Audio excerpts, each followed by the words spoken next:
Magfa-follow up lang po ako dun sa report po yung regarding po sa BSP. Nag-issue rin po yung BSP ng recently ng Financial Stability Report kung saan nag-express sila ng concern dun sa heightened uncertainties due to economic development sa US. Tsaka yung economic instability, geopolitical issues sa Europe and Middle East.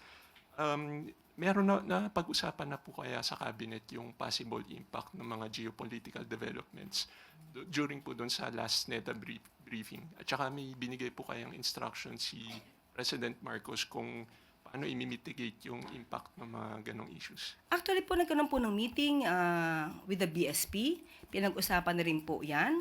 At maaari pong maapektuhan ang inflation rate, if ever, patungkol po dyan sa nangyayari po sa US. So, tignan na naman po natin at gagawa naman po ng paraan.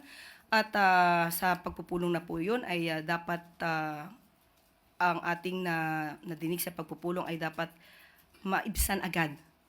Yun lang po ang nadinig ko na sinabi po ng Pangulo na maibsan po agad kung ano po ang magiging impact nito sa darating na taon.